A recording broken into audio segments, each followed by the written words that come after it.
Saturday when I was feeding Joseph Boakai, your God. Bunch of ungrateful people. Have you heard Joseph Boakai deny that I was raising money left and right to feed him? Have you heard him deny it? He will never deny it because he knows this to be true.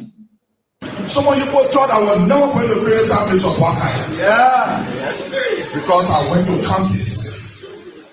I'm not criticizing because I want to criticize. I'm criticizing because we said yesterday, former President, we are right private jet. When the Joseph Boakai brought to power is flying private jet from here to go to the country. Yeah. But I will speak because people in Saturday saw me when I was passing to go to my comfort. Spend my own money to bring him to power because we thought the wrong yesterday was going to be right today. Yeah. I had no regret to vote against former President Ria. But the people that are brought to power will regret why I have to vote for them in campaign. This country is a better place and will be a better place. Yes, sir. Because there's money in the country that we can live from. We don't need money from outside. So, but we don't want to empower people here. We say that our lawmakers, we have become lawbreakers. We have become criminals. We put all the money in the budget for ourselves and leave them out.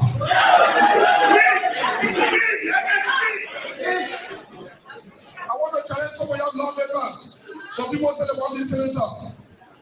They're breaking all the law. The law is really breaking the law, but you want to go up. You know why people want to go out? Because they want to increase the time. They say they are too short. You cannot be a cancer. Then you want to run global. You cannot be a lawmaker that disrespecting the law that we made ourselves. Then you say you want to send it back and then you waste your time. Nobody here can be for the government economy. But when we can be for it's not happening and it will never happen. The only thing they are there for, when last people for the government even say, "Sanctify people, don't look at more yourself, give me 1% I won't go in law." But they say that over there employ their family people because they need work. And now the person that need work and the person sanctify people say they want that. We employ our family people, but some people are happy because it is the time to be happy. It is nobody's time when the country is not better. It is everybody's time when the country is better. And we give this as a challenge to all of you people. 2029, we may be on the ballot for the presidency. Where we will come here and say, "Brother Saccolet, you people will have to appoint a commissioner for Saccolet." Brother Saccolet, they are educated people. It's not about education. It's about how well you govern your people. They got people that got degrees, they know nothing. They only pass around with every people that they can't achieve nothing from. Our marketeers will come to power. Because our son who is vice president to him for Nimba, the Nimba people will not understand if I start hating on Boakai. The Senate started attack for Boakai. When we are wrote, the Senate did a comprehensive report of their findings and attached the Supreme Court ruling and the amnesty law and everything. And the position statement for those commissioners who decided from body to where and said the way forward is a Panama House discussion for peace. Then when Boakai come now, he is deceived by coming there, by the Dillon there, Nombi there, and he now where he's just taking all kind of way Boakai, all kind of thing. He want to go after people. Then, you know, the CDC still control the lower house, the upper house. So they went talking away, some kind of thing they did, but they did a resolution that passed because of money crossing. Yeah. Then they sent it to the Senate. Then something happened. Wow. All that they almost signed to Yombi house. Then they brought it that Tuesday morning. They didn't tell me they had it for me. Oh. Then when I heard what was happening, it was remain 2 persons to sign. That was me, that was Bani, Jim Bani. Now when I went to Kum, I said, what is going on? You were here when we had sent paper, and you were here with our own leadership, and we sent the report with all documents legal documents to guide where. Then Burka benefited from the 2010 decision by the Supreme Court to be involved in the election in 2011 because he was not to run with Ellen. You're right. He benefited. You're right. Then after serving our Bible for 12 years now, he's now president now. We finished campaign for that kind of old man, then he wants to persecute us. He's not going to persecute us. So what is going on with Kun? Then Kun said, well, what I will do for you is to help you with lawyer. Get 5,000, go look for lawyer. So from Kun offered, my own son offered that I went sign a resolution. I remember telling them why y'all did this. You know what they told me? No. Resolution is not a law. So starting the resolution, I mean, we agree. Bring it now. When Burka send a bill, they will not put all the law they put in now and back it. I called you Rescue One. Do you think I really believe that at 80 years old you would be able to rescue this country? We embellished it. You know, when you are a sales representative, when you are a salesperson, you're selling a commodity or a product, your job is to embellish that product. They say, Fantin won't say office or bony ratting. Did you think I knew, or did you think I mistook you for a rescuer? An old man who belongs to the dustbin of our history with a cake views, a man who cannot even operate a laptop computer? No, we settled. We made a compromise on you. That's what we did. We settled. We compromised. And we believed you were a good man and we were sympathetic towards you. We in All Liberian Party. And after we saw you and touted you about and projected you as though you could rescue this country, and we called you Rescue One. How could you rescue the country when you could not even rescue your own finances? 12 years as vice president, we had to be begging for money all over the place, raising money to sustain you. What contacts did you establish as vice president? What? It shows today. Everyone can see your campaign.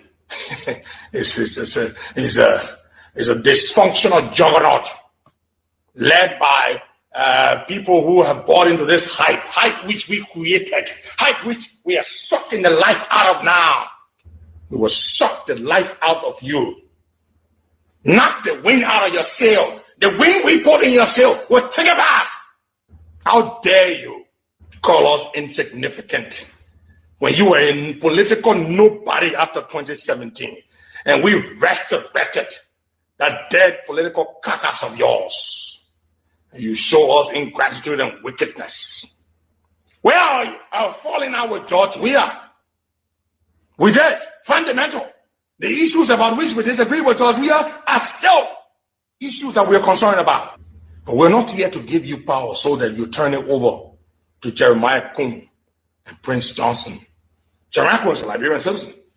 If he wishes to run for president, it is his right to run for president. But to hide behind you, he and his warlord, his mass murdering, lunatical, deranged, unstable warlord godfather. We're not going to give the country to a warlord. Everybody used Prince Johnson in this country. Ellen used him to come to power. George Weah used him too. But neither Ellen nor Weah brought Prince Johnson this close as you, Joe Boakai, have brought him. You know what Joe Boakai did? Subsequently, Joseph Boakai reached out to me about a week or so later. I have that proof here too. I will show you as well. He said, Henry, now he has seen coming to be his cow now, to be milking. Let milk the man. He said, Henry, can you get, like that you were me, my dependable nephew, do you think you can get Alex to donate $300,000 to the JMB Foundation? He tried to make it look like it's money for the foundation because he doesn't want to say for Cummings to give me money. Do you think you can get Cummings to donate $300,000 to the JMB Foundation for some initiatives, making it sound all decent and professional? I said, well, Uncle, let me think about it and I'll refer to you. To be honest with you folks, I never asked Mr. Cummings. You had just eaten the man's 45,000 US for a trip you had no interest in. Now you're asking me to go back to Alex Cummings through his people and make a request for $300,000. Then he said, you know, he might be inclined to give us the money because he wants something from me. So this is the honest man. This is the honest Joe Boakai. The A Joseph Boakai that is supposed to be a decent, honorable man is asking me to go to Alice Cummings under the pretext of being inclined to grant Cummings' request for him, Joe Boakai, to recuse himself from the political race and raise Cummings' hand. So he wanted me to go now to Cummings to go and get another $300,000 from Alice Cummings. I never did. I never delivered that message to Alice Cummings because I knew Joe Boakai was dishonest. How dare I go ask Cummings for $300,000 to give to Joe Boakai when Boakai had just made a fun of Cummings in Ghana at a meeting Cummings gave him money for? And this is and these are things we could not come to the public to disclose these things. We could not do these things because we were in too deep. We were in too deep. And so what did I do?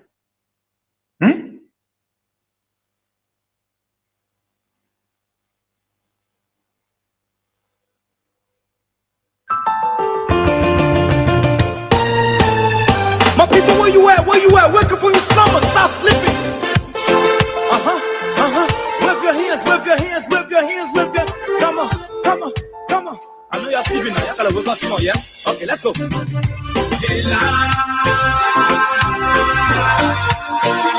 The people fool us. The people lie to us. The government betray us. So much. I said they lie. The people fool us, the people lie to us. The government betray us. They can lie, they can steal, they can lie. I said we tired with their lies. We tired with their promises that led us to a lot of damages. We tired with that speech they preach indeed, and now you need to deceive us. The thing we saw, it frustrates us. So why did you lie? Why did you steal? Why did you allow the citizens to be? And these are some of the questions that Mahatma Gandhi saw decades and decades and decades ago. Why? But he cautioned all of us by saying that to safeguard our democracy, the people must have a key interest, a key sense of independence, a self-respect, and their oneness. In the absence of that, you allow the governors to misrule you, to oppress you, No one could trust. to risk your well-being, My hope that I have them broke. I'm telling you, brother. to devalue your chances to better livelihood. They thought that they said they were poor, but they're too selfish. And probably Takunji is just communicating in similar language You see the risk or similar thought using different tone. they have enough of time, but yeah, they're scared they delay. But whatever the case is, let me say a very, very pleasant good evening to all of you across the country. And your mission, your Good morning, good afternoon, good evening to those of you in the diaspora. so why? Our friends, our fans, our followers, our critics, and even those of you who do not like the things we say and the way we say them. It's good to have all of you joining us tonight on this edition of the show. It's Thursday in Morovia. I hope I can get that. I'm trying to get the US students recording that Higa was playing this morning. The government betray us. I need to get that recording to play tonight. Higa, if you're listening. A lot to talk about tonight, folks. Yes, as we are speaking to you, the much publicized or talk about presidential media dinner or presidential dinner with media folks We tired with the promises, should be ongoing. all our damages. We tired with that speech they preach indeed, and now you We've seen screenshots or polls and all of that that you lie. from some journalists who are in attendance at the program. You see, we just said What a way to go! that why we vote you. Thank God. But you fool us. You know, yesterday we said to you we had interest in a piece written by Senator Augustine Che of Sano County, but we could not have gone into it because we got motivated, we got excited by the situation on the University of Liberia campus with the Faculty Association. And I think it was worth talking about on yesterday. So the 1 week ultimatum still stands according to offer. And so next Wednesday is going to be another assembly. The very day that the ultimatum shall have expired, and they will come up with a new or announce an action if the government does not live up to their commitment, to their request, to their demand. So tonight we'll run into that release, that piece written by Senator Augustine Che of Sano County, involving this whole news about the president is interfering with the judiciary, the Supreme Court members, asking them to give him 1 week, 2 weeks, 3 weeks. Oh, they want to delay the ruling until the Chief Justice then you can expire, then she can retire, and then you can appoint a new Chief Justice. For people crying for hunger, or with the intention that that new Chief Justice will be able to influence the old associate justices who were all part of the bench that formed the original opinion to represent the bench. How does that work? How does that play? I don't know, but I think I have a view or an opinion about that. And so we talk about the influence of the executive, the alleged or reported influence by the executive, particularly the president, and the judiciary or the bench of the Supreme Court. We are following the drama between the EPS director and former Information Minister Len Eugene Nangbe. The two individuals, lawyers, are exchanging professional notes. We have all of the communications which we are going to read tonight. It is an interesting piece. It is an interesting debate. I like how the lawyers are exchanging notes. An interesting Councillor Cabinet Jana is representing the EPS director. You know, Councillor Jana is one of the lawyers who initially represented Councillor Kofa, along with Councillor Jonathan Masakwe of the International Law Group. Now, in the EPS case versus Eugene Nangbe, Councillor Jana is her switch. So Councillor Jana is representing the EPS director against Councillor Safwa Megre and Councillor Jonathan Masakwe of the International Law Group. You see how the loyalty is sweet? It can get confusing at times. But that's the beauty of the profession. So the lawyers who were just arguing in the same direction now are about to start arguing in the opposite direction. The beauty of Bogo, both sweet. So we have all of the exchanges from the lawyers, and so we're going to read them. And I think we'll form an opinion tonight on the matter, and then we're going to close it. I don't think it's a serious issue. I think they are dragging, these two politicians are dragging the lawyers into unnecessary politics. Yeah, so that's the size and shape of the show tonight. We'll talk the EPS, the crisis or the debate between the EPS director and former Information Minister Len Eugene Nangbe. What do you think is happening? And then the reported influence of the president with the full bench of the Supreme Court to have them compromise the interpretation or compromise the issuance of or delay the issuance of their interpretation in the Bureau of Information filed by lawyers representing Councillor Jonathan Fonati Kofa and members of the quote-unquote rule of law caucus. That's the size and shape of the show. Like I said, welcome to this edition of the show. This is Freedom Hard Talk. This is 87.9. This is Austin Kawa. And this show is proudly sponsored by Crime Stopper Liberia of Ome Simsayan. Very shortly, we take a break from our sponsor. And then welcome all of you who've joined the political fellowship tonight. I know some of you thought I was not going to do the show tonight because there is a presidential dinner with media people. I love all of you, my cherished, my committed followers. I can leave one and bread and jollory and fried. Sorry, I can leave my show. I can leave my audience for jollory and fried rice and one, man. You know I will not do that. Freedom FM is represented by its general manager, Khan Oliver Khan. So all of us do not have to go there. Oliver is representing the team.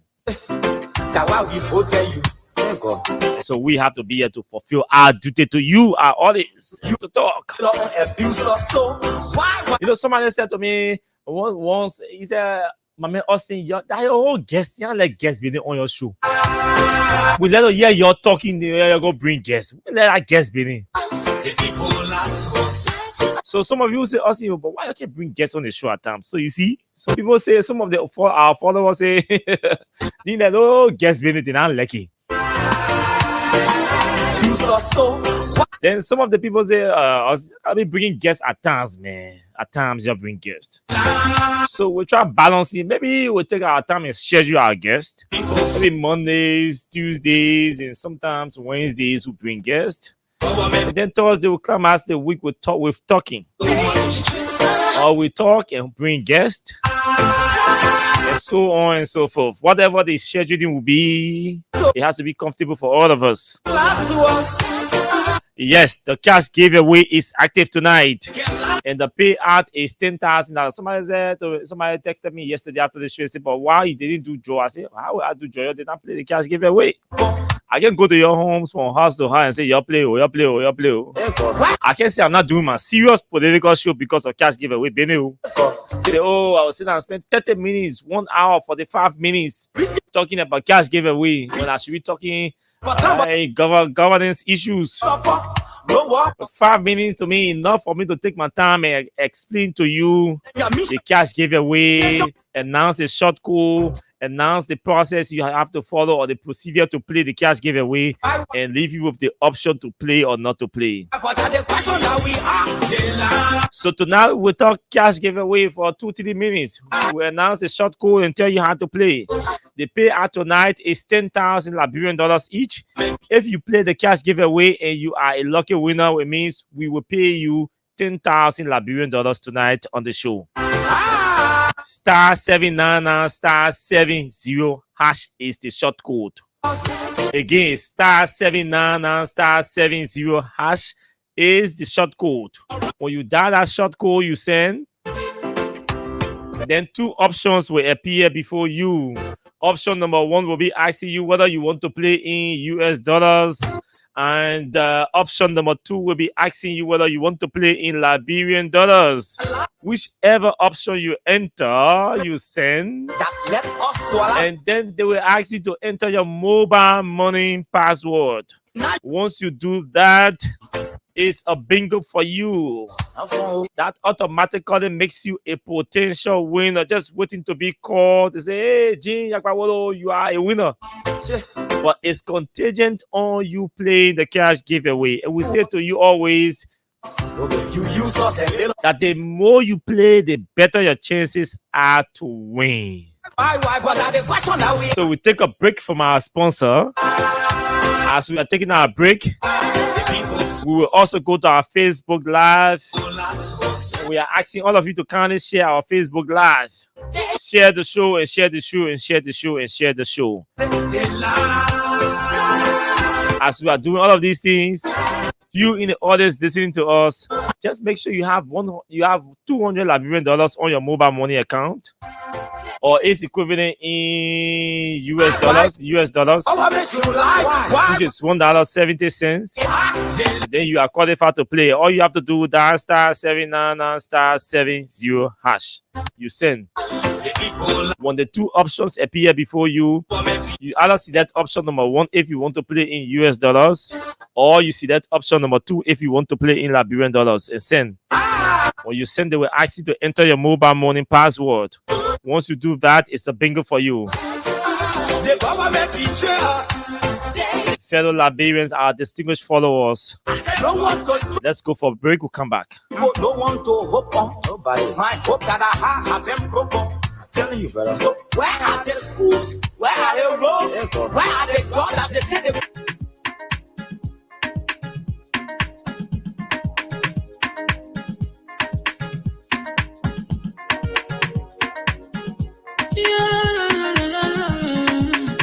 It's about music.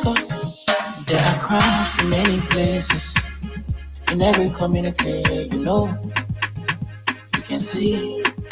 So if you see crime and report it, don't take law in your hands for the real authority. That it can't take care of it. Crime Stopper here for us, bringing safety to your door. Whether you rich or you poor, if you see a you must talk it, I mean you cheche. Do it for your safety. If you see it, don't keep it. You must call to report it. Crime Stopper, the people bringing safety to your door. Crime Stopper, stopping crime and making peace for them before. Crime Stopper Liberia, from the center to interior. Crime Stopper, keeping us safe, they're stopping crime for all of us. Crime Stopper, the people bringing safety to your door. Crime Stopper, stopping crime and making peace for them before. Crime Stopper Liberia, from the center to interior. Crime Stopper, keeping us safe, they're stopping crime for all of us. Crime Stopper Liberia is your community crime fighting partner. Don't take the law into your own hands. Remember, if you see a crime, report it. This is a message from your own self, Old Man Sam Cyan. Crime Stopper, the people bringing safety to your door. Crime Stopper, stopping crime and making peace for them before. Crime Stopper Liberia, from the center to interior. Crime Stopper, keeping us safe, they're stopping crime for all of us. Crime Stopper, the people bringing safety to your door. Crime Stopper, stopping crime and making peace for them before. Crime Stopper Liberia, from the center to interior. Crime Stopper, keeping us safe, they're stopping crime for all of us.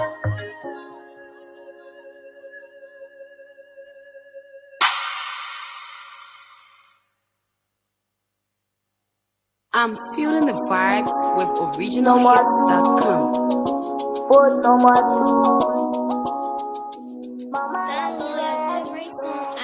In their continuous effort to mobilize and recalibrate for a great comeback, the National Due Payment Committee of the mighty Congress for Democratic Change, CDC, invites all partisans, supporters and sympathizers to the launch of the CDC National Due Payment on Saturday, April 12 at the CDC National Headquarters in Congo Town. Johnny be the problem. All people call you well. It's time to show your loyalty and support for your dear CDC. By paying your dues, you will empower the CDC financially as she prepares to make a great comeback to national leadership in 2029. The launch will be led by First Partisan Dr. George Manawia, Party Chairman Janka Cole, Party Secretary General Jefferson Tambakoji, the Speaker of the 55th National Legislature, Councilor J. Fonati Kofa, Senior Senator of Magibi County, and Chairman of the CDC National Legislative Caucus, Nathaniel Fallo McGill, the one and only Rescue Mother, Nora Finda Bundu, the Executive Committee members, and all party stars of the mighty Congress for Democratic Change, CDC. Mama, Liberia, happy The CDC due payment launch will climax with live performances by famous entertainers like Hipko King Takun J, Christoph the Change, and Afro-pop singer Dench. Also see live comedians Paul Flomo, Arthur, and Ojuku. Also see student leader, the famous Angel Michael, and many, many more. It's the launch of the CDC National Due Payment on Saturday, April 12, starting at 10 a.m. at the national headquarters of the mighty Congress for Democratic Change in Congo Town. Be there. I'm gorgeous, but yes. Have you seen them beauty hospitals? Have you seen Regionalworks.com. no more? Mama, every song I In their continuous effort to mobilize and recalibrate for a great comeback, the National Due Payment Committee of the mighty Congress for Democratic Change (CDC) invites all partisans, supporters, and sympathizers to the launch of the CDC National Due Payment on Saturday, April 12th at the CDC National Headquarters in Congo Town. Johnny be the problem. all people call you well. It's time to show your loyalty and support for your dear CDC. By paying your dues, you will empower the CDC financially as she prepares to make a great comeback to national leadership in 2029. The launch will be led by First Partisan Dr. George Manawia, Party Chairman Janka Cole, Party Secretary General Jefferson Tambakoji, the Speaker of the 55th National Legislature, Councilor J. Fonati Kofa, Senior Senator of Margibi County, and Chairman of the CDC National Legislative Caucus, Nathaniel Falo McGill, the one and only Rescue Mother, Nora Finda Bundu, the Executive Committee members, and all party stars of the mighty Congress for Democratic Change (CDC). Mama, like me, have you seen?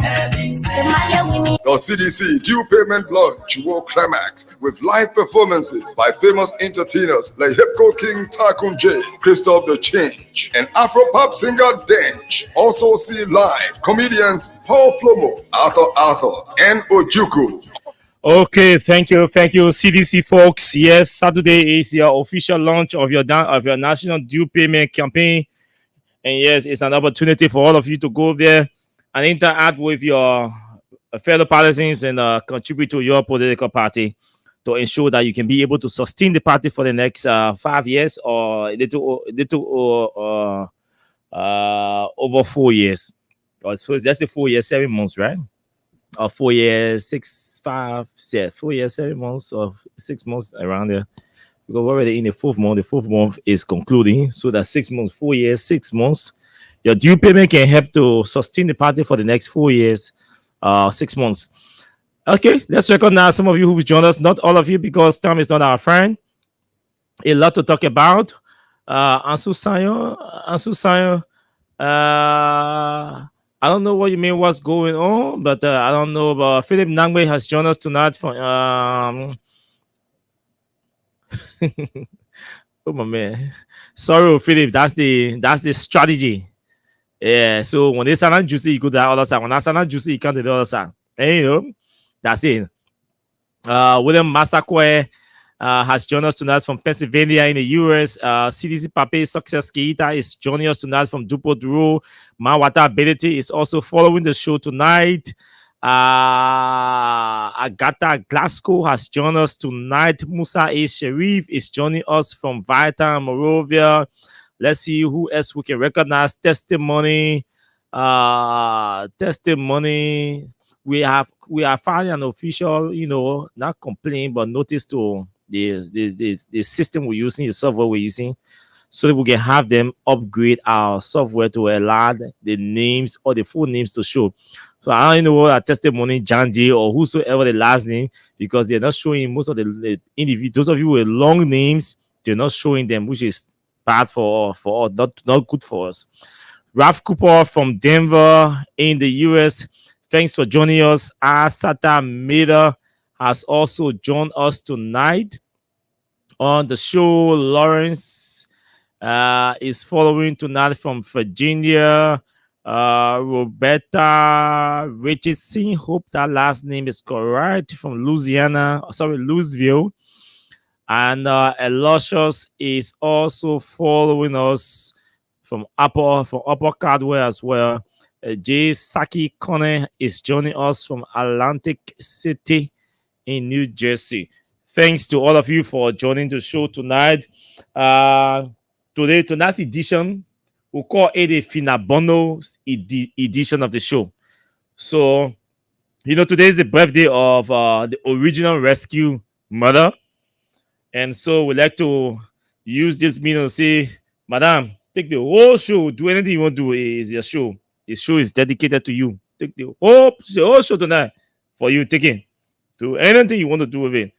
and enjoy your day. I know you started enjoying your day since last night, and I saw a couple of videos. And the concluding part of the other video, she said, "Yeah, after dancing for more than 5-6 minutes, she said, I don't even start nothing." You say, "Oh, wait, at 12 o'clock reach." So I can imagine what she did, when the clock clicked, reaching 12 o'clock. But again, this is a moment that comes once in a year. And so anybody who has, who knows, who value for life, they can go 365 or 66 days, and year round year. I mean, that gives you enough reasons to celebrate your birthday. The celebration might not be glamorous, it might not be done in opulence, but the fact that you are alive, in your Bama music, you can, you want to dance it in your house, your porch, your living room with your friends. Just celebration towards God, the creator and the finisher of our faith. It's a God, 365 days or 366 days. Those moments, the challenging moments. Taking deep reflection on where you've come from, the traps, the entrapment, the conspiracies, the insults, the disrespect, just anything, the brokenness, the ups and downs. Sometimes you have it, sometimes you cannot afford it. At times you want to reach out to people in need, in dire need, but you don't have the capacity to reach out to them. It gets you disappointed at times. It gets you feeling sour. It creates that sour moment, that sour feelings in you for the entire day or the entire week or the entire month or for a long period of time. That every time you sit down and reflect on a particular time where you really wanted to help somebody or you really wanted to reach out to somebody, but you didn't have the capacity to reach out to that person, especially when that person was in need and reach out to you. And then you guys say, "Yeah, look, I've come a long way. I've come a long way." And the people who say, "Hey, they want to do this, he can only do this, they want him me." Some people who you have not helped before, they believe that you are me. Some people who you are distant from, who are not close to you, they believe that you are selfish. Some people who do not know you, they believe that you are proud. And people see and say, "My man, Allah may too proud for his say, Allah, he get everything. He get Allah, he has a wrath. They won't video he's sitting down on where he give me." They say the worst about you because they don't know you, they're not close to you. So you go through all of these turbulent times and things, and then for 365 days, that one day when you sit down, you reflect, say, "No, I gotta cheer myself up." So let's say happy birthday to you, Nora Finabundle, Allah's rescue original. We have the original rescue mother. And let's say congratulations to all of you who are celebrating your birthday today, along with the original rescue mother. I hope you all are having fun time, nice moments in your respective areas. And so the presidential dinner is yes, should be ongoing. I see pictures coming from the ministerial complex. We want to reach all of our colleagues who are attending, including our own general manager, Oliver Khan. Our following Hagar show this morning, I can understand the sentiments and the realistic sentiments that were being expressed by some of the callers. And like how the callers were divided. Oh, some people say, "Oh, Freedom FM people, you don't go. You don't trust those people and go there. Why they didn't in and there for? You have to be careful," and all of that. All of the concerns raised this morning were legitimate concerns. Those who say Freedom FM people should not go there, your concerns are legitimate. Those who say Freedom FM people should go, their concerns are also legitimate. What it does for all of us is that it propels us or it places us on the pedestal or it places us in a position that will remind us if we have or we may have forgotten that we are considered critical voices in the media and that you cannot go to an environment an unfriendly environment and leave yourself vulnerable. Or they say, forget what I said. And you know, so yeah, so Oliver is strategically posted. I don't know. I can't speak for AB. I don't know whether it's in the tennis because I didn't get him prior to coming on the radio, but there are other folks on other critical, quote unquote, critical media. It's not a bad thing to be critical. It's not unethical to be critical. It is good. It is a good thing.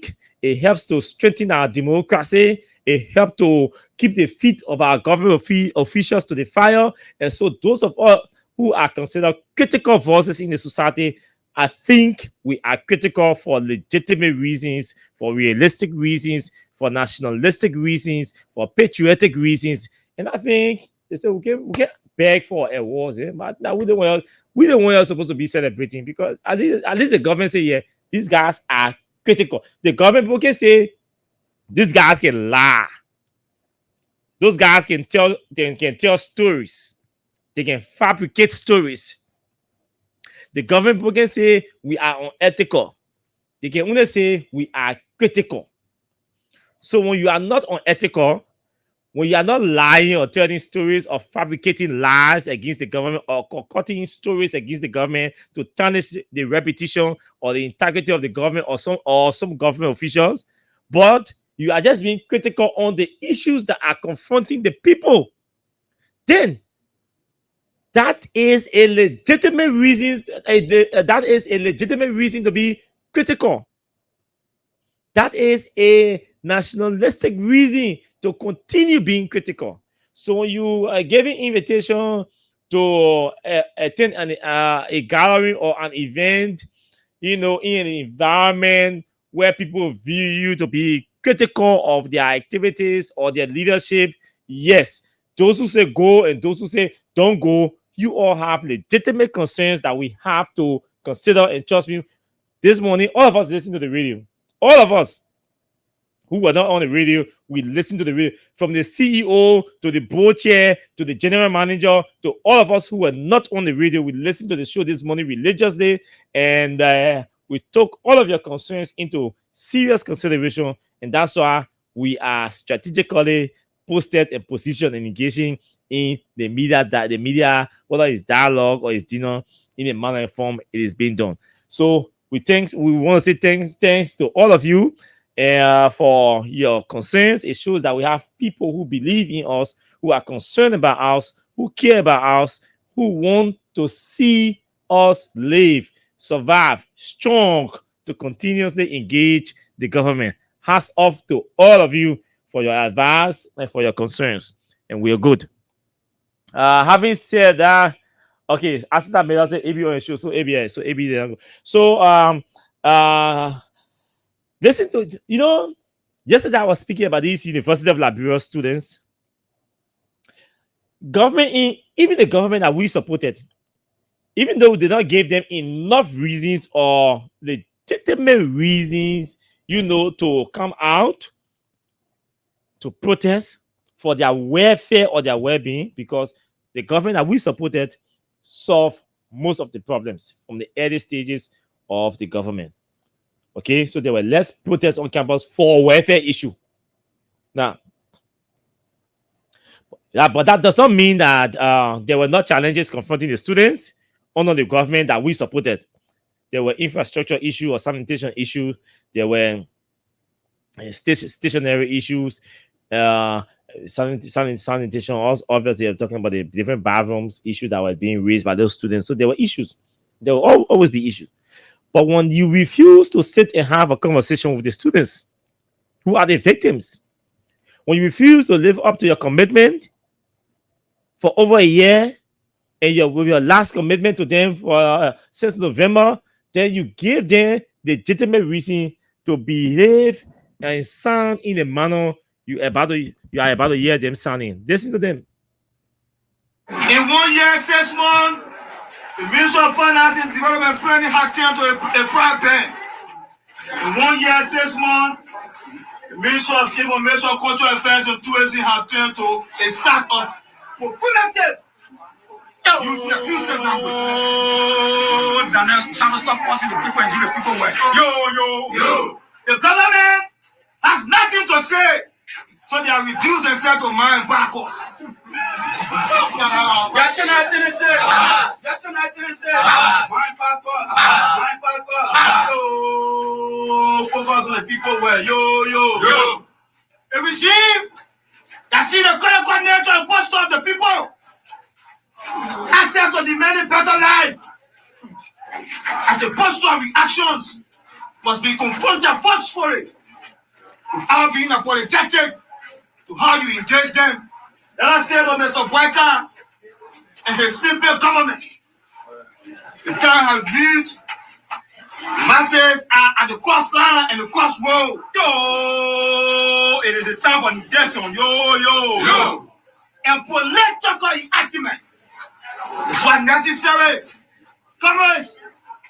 If you have read the report from the Ministry of Health, 8 out of every 10 pregnant women die every year in this country. Nigeria has the highest statistics when it comes to infant mortality. To get pregnant in this country is a crime now. Get pregnant and you are worried as to if you give birth successfully. While Mr. Boyka and his quote-unquote health ministers by way in luxury. National police! National police! Next song!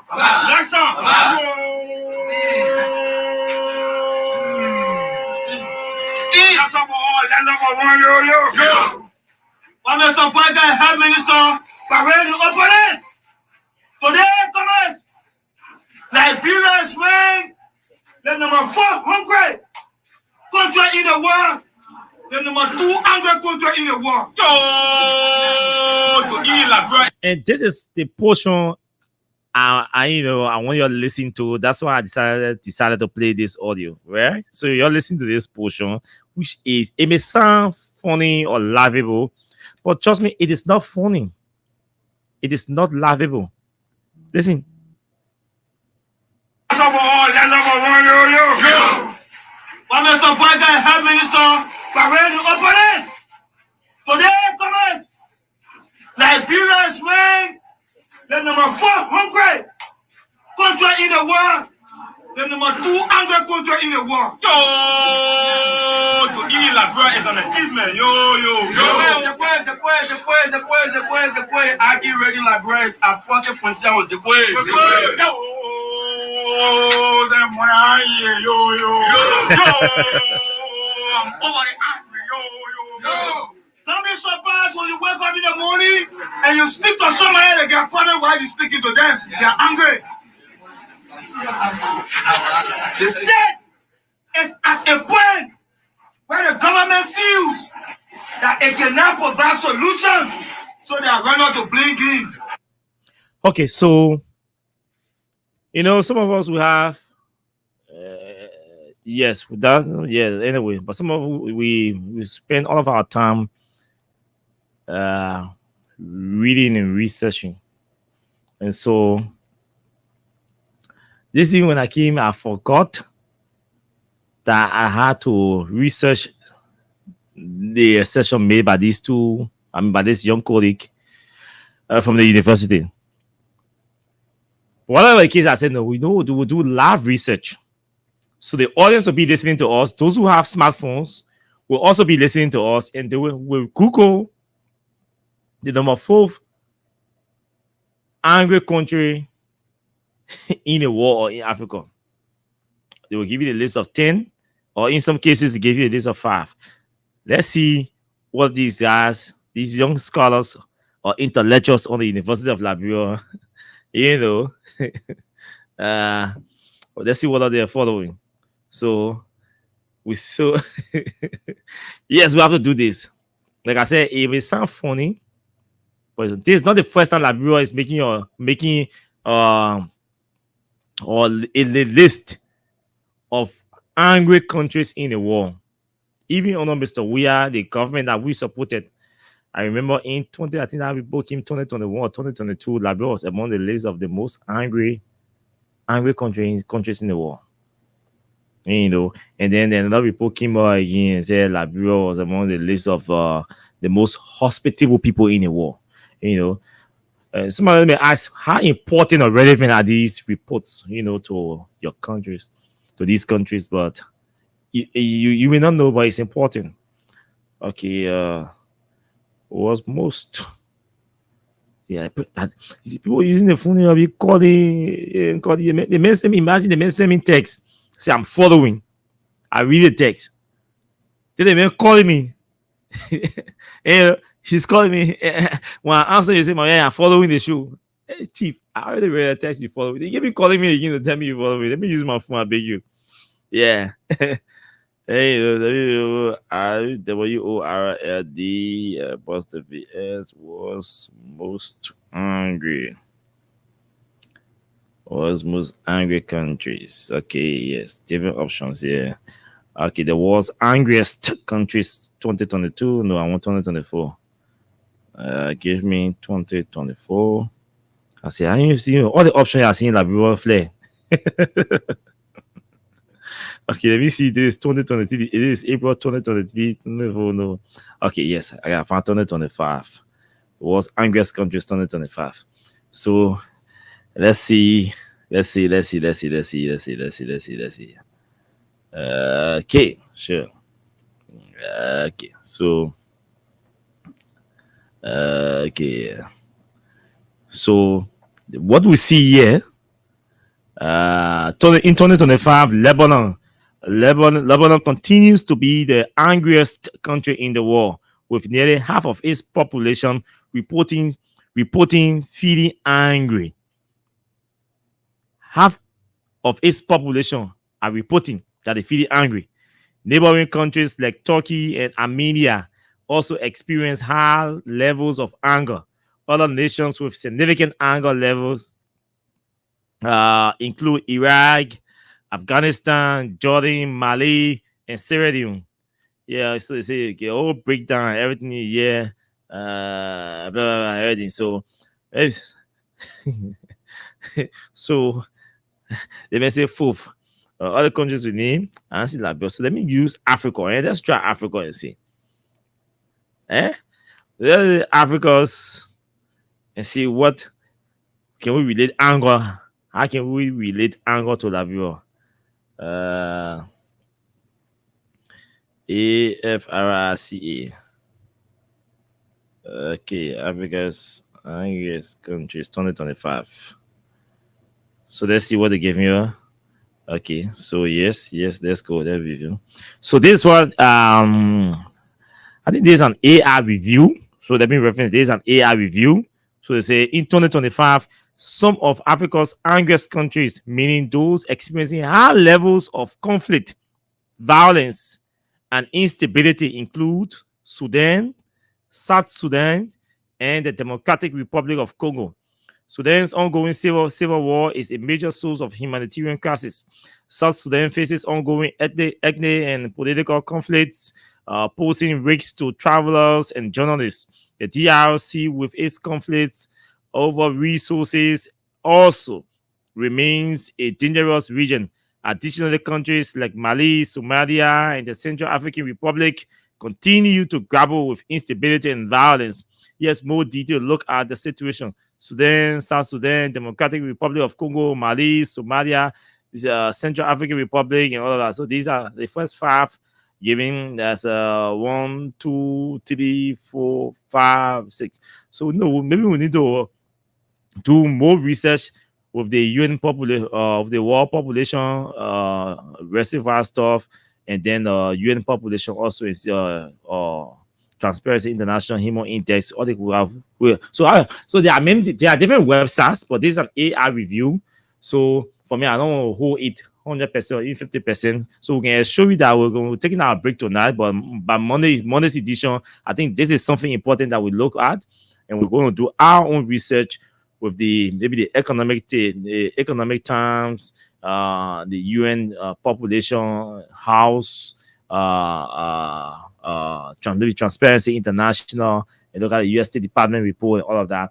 Those are maybe proximity institutions or entities that that we can rely on for these kind of reports. So yes, I think we'll try to use them. And then this is an assurance that Monday, we'll place emphasis on this conversation. It's important, especially as it has to do with anger and hunger, but particularly anger.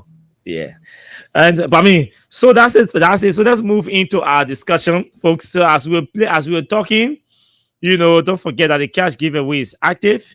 And like we announced to you, the payout tonight is 10,000 Liberian dollars. And so the opportunity is yours to call. But before we move into our discussion, bear with me. Let me give two persons, which I've already done, but I have to call them and talk to them to confirm that they receive at least their monies. We've sent $2,000 to two persons. That is $1,000 each. Let me see whether I can talk to this man and say, oh, we can spend down the cash giveaway, blah, blah, so they can encourage other play. So let me spend some time before we run into the politics. This person number is 0881 51 78 52. Me, I will announce the numbers on the radio because I love transparency. So people can say, oh, the number they're calling that they are only people number. So when I announce the number, you can take it and you sending mobile money to the number. Yeah, if the number connected to anybody yeah. So we can announce the number. So 088. Okay, this. Hello, good evening to you. Hello, how are you? Okay, and you? I'm fine. My name is Austin Kawa. I'm calling you from Freedom FM. From Freedom FM? Yes, my name is Austin Kawa. Great. What is your name? Honest Doma. Okay. We noticed that you are a regular follower of Freedom FM. Sure. And you've been playing our cash giveaway. What? More than 10,000. Yeah. Have you won before? I've been getting weak now. Oh, is it not for one now? Yeah, not for one now. So I know. I believe it. I see. So that's why we decided saying the $1,000 to say you've been playing, we've been unsuccessful, but because you are a follower of Freedom FM in our show here, we said let's send our man at least 1K, and to keep him to soften his heart. Yeah, sometimes I can see it drop from my verse because I've been playing from different radio station, but sometimes I always forgot on the one. Yeah, so now you go to stick one play too. But anyway, congratulations to you, my brother, and thanks for listening to the show and following our shows here. Thank you. That God bless us. Okay, amen. So that's our brother there. Let's talk to the second person who will send $1,000 to. So all you have to do, just make sure you have $200 in your phone tonight, or $1.50 in US dollars. You are qualified to play, and then you dial *799 *70 hash. That's the short code. When you do that, you send, and two options will appear before you. Option number one will be asking you to play in US dollars, and option number two will be asking you to play in Liberian dollars. Whichever option you enter, you send, and then you enter your mobile money password. So let's call 0881 86 12 26. This is the second person that we've already sent $1,000 to. Let's call to confirm whether he or she received the money. So this person's phone. Hello. Good evening to you. Hello. How are you? I'm okay. This is Austin Kawa, and I'm calling you from Freedom FM. Yes. I used to say thank you. Okay. What is your name? What is your name? What is your name? Gifty Morris. Okay, Gifty Morris. We know our system shows that you've been playing, but you've been also successful to win. And so, as a way of saying thank you for believing in us, thank you for trusting us, thank you for following our shows here, we say you $1,000 and say congratulations to you for following and for playing. But keep trying to play. One day, don't forget. One day you might win 20 or the 50K. So keep playing. So I will not give up. I'm not trying. Okay. Thank Welcome, you. Gifty. So that's it. We send them to $1,000 each, and the two of them confirm that they received their money. So you now can play stars by dialing *799 *70 hash. You send, and then your two options will appear before you. option number 1 will be asking you whether you want to play in US dollars, and option number 2 will be asking you whether you want to play in LD. If you select option number 1, it means you are playing in USD. If you select option number 2, it means you are playing in Liberian dollars. And whichever option you select, you will send, and then you enter your mobile money password. So let's move on to our discussion. While we, I was trying to talk to Fina Bono, but I think we'll leave it as that, and then we'll move on. Let's move on. So these are communications or exchanges between the two lawyers representing Eugene Nangbe and the EPS director. Let me read the letter from Councillor Janet first. So, in case you missed or you did not follow, it all started when Eugene made an appearance on OKFM last week.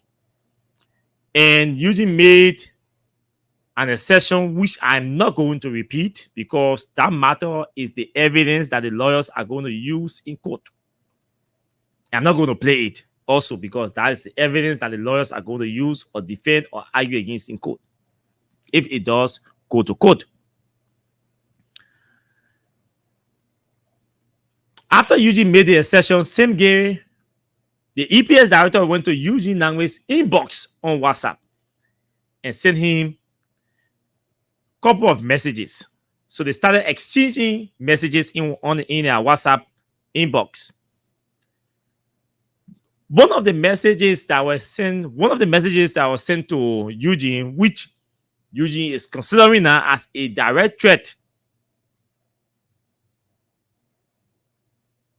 was taken to his lawyers.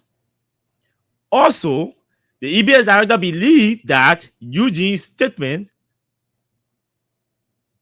is strong enough to place him into harm's way or to defame his character or his reputation. And so he decided to go to court. He went to his lawyer. His lawyer probably advised and said, no, let's write the man, ask him to retract the statement first. If he does not, then we can proceed with litigation. So this is a letter written by the lawyer representing Mr. Semige from the EPS.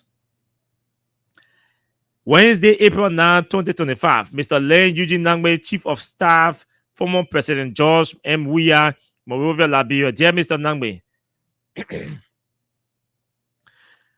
Tonya Legal Consultancy and Arbitration Chambers represents the legal interests of Mr. Sam Gay, Director, Executive Protection Service, EPS. He said, the law in our jurisdiction is that injury may be offered to a person's reputation when an untrue allegation or defamatory utterance is made against said person, which has the tendency to injure the person's societal standing and public reputation. Such injury can be offered verbally or by signs. We refer to the substantial accusations you made on March 31, 2025 against Mr. Semge during an interview on OKFM conducted by Julius J. In the reference interview, you accused Mr. Gay of having a photo in his bedroom depicting, unquote, a gun at former President Weah. This avalanche of defamatory utterances and accusations against Mr. Gay, although totally untrue, yet have nevertheless resulted to intangible public shame of Mr. Gay's reputation both nationally and internationally. In view of the foregoing, we are most respectfully demanding public retraction of the accusatory and defamatory utterances within 48 hours as of the hour and date of receipt of this communication. Kind regards, Cabinet M. Janet, Senior Counselor, May 2018, Liberian National Bar Association, NBA, one of counsel, blah, blah, blah, blah, blah, and all of that. After this communication was written, the lawyers representing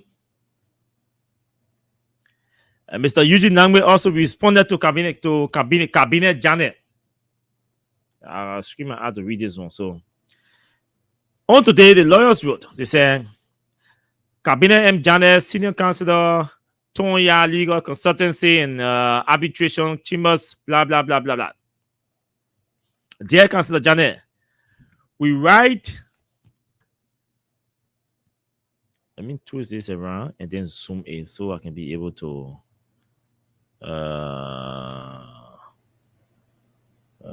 Where does it work? I'm trying to. Oh, this is my okay portrait. I want a portrait. That's what I want. Okay, so I can zoom now to get a clearer picture of it. Yes. Dear Councilor Janet, we write in response to your letter dated April 8, 2025, alleging that our client, Mr. Eugene Len Nangbe, made defamatory statements against Mr. Semgay during a March 31, 2025 interview on OKFM. You demand a public retraction within 48 hours based on what you described as a false and injurious statement. Our client unequivocally denies making any defamatory statement against Mr. Gay. At no time did Mr. Nangme accuse Mr. Gay of possessing, unquote, or in quotation, a photo in his bedroom depicting a gun at former President Weah.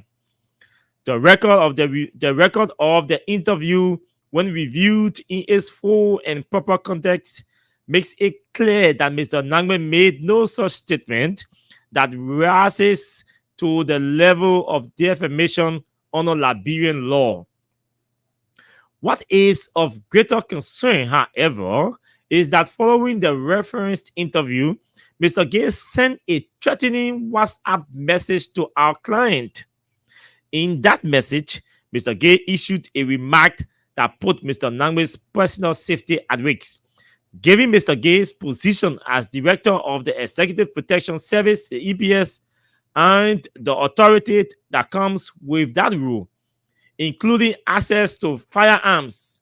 Our client takes this threat very seriously. We are currently exploring all legal avenues, including but not limited to filing a formal complaint with the appropriate authorities for threats and intimidation. No individual, regardless of status or title, is above the law. Accordingly, your demand for a retraction is respectfully rejected by our client. We consider this matter closed and caution your client against any further attempts to intimidate or harass our client under the guise of legal process. Respectfully yours, Safua May Gray, Counselor at Law, and Jonathan T. Masakwe, Counselor at Law, representing Eugene. They also sent a communication to the Minister of Justice, which I'm going to read. Let me zoom for clearer view. Today, the 10th of April, they also sent a communication to the Minister of Justice. It reads, Honorable Councillor Oswald Twe, Minister of Justice, Attorney General, Republic of Liberia, blah, blah, blah. Formal complaint against Mr. Semgay for threats issued to Mr. Eugene Nangme. Dear Honorable Twe, we present our compliments and write to formally bring to your attention a matter involving Mr. Semgay, Director of the Executive Protection Service, concerning a direct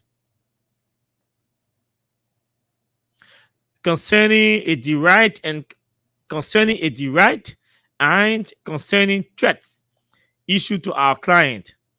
Mr. Lane Eugene Nangwe, former Minister of Information and Chief of Office staff of the former President, His Excellency George Manuel.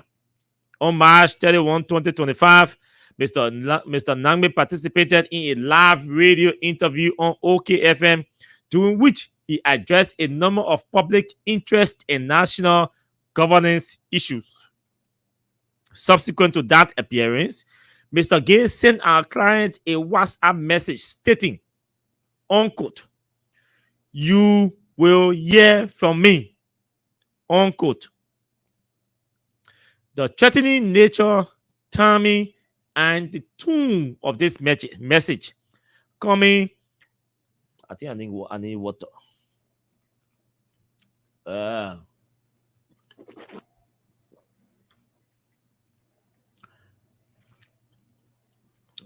threatening nature, timing, and tone of this message coming immediately after the radio interview raised concern or serious concern, given his history of making threats of political opponents on social media.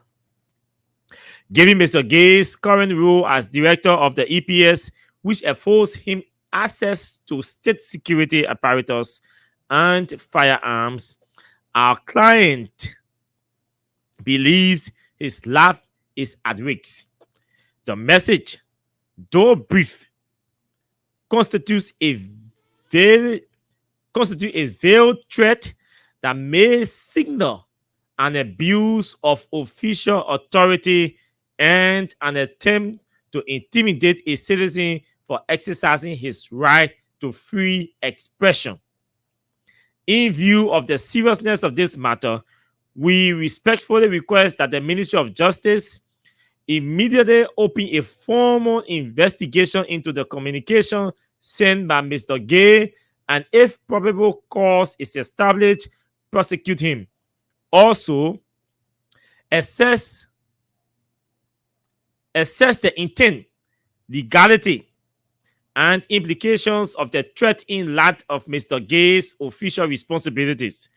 Lastly, take any necessary legal and protective measures under the laws of the Republic of Liberia to ensure accountability and deter the misuse of public office for personal retaliation. We trust in your commitment to upholding the rule of law and protecting all citizens equally, regardless of rank or political standing. We await your prompt intervention in this matter. Respectfully yours, Safua Megre, Councillor at Law, Jonathan T. Massacre, Councillor at Law, and they also CC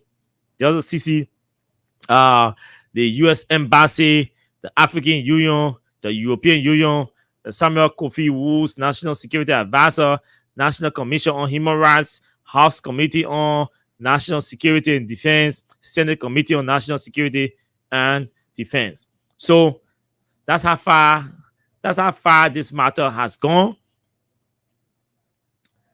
But here's what I want to say. You see, I think there was probably was an oversight. They can correct that one. But the show Eugene appeared on was not Judas's show. But they can correct that one. Those are the minor things. I'm not even too sure if the matter goes for litigation. I'm not too sure it's going to consider that one. Well, yeah, at times in this kind of official, complicated political engagements, it's good to always have your facts correctly. It's good to be on top of the facts. You know, you can be accusing the man of causing you, and you don't even know the platform or the platform that the man sat on or used to allegedly insult you. You know, you see the man will appear in Bon County, then you run, oh, the man in Nima causing me. The man in Nima causing me. You know, I mean, undermines the integrity of your information. That's what it does. It undermines the integrity of your information and brings the entire information into questioning the truthfulness of that. You know, so that's the first misstep. I think it's a major misstep that anybody can capitalize on and say, man, I would talk in that making sense. Yeah. So, but the debate is on, which I want to call a debate. I think it's an ordinary political debate. I think same gay is not doing himself well. You see, I remember at the time we were practicing with Hot FM. There was a director for the EPS. May his soul rest in peace, Othello Warwick. And we are going to Grand Bassa to participate in our World Press Freedom Day. And between 2007 and 2011, there were a lot of, especially between 2007 and 2009,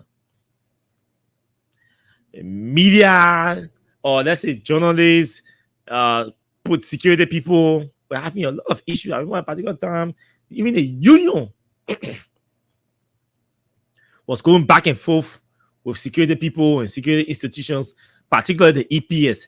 Harassment of journalists, intimidation of journalists, covering the executive mansion was high.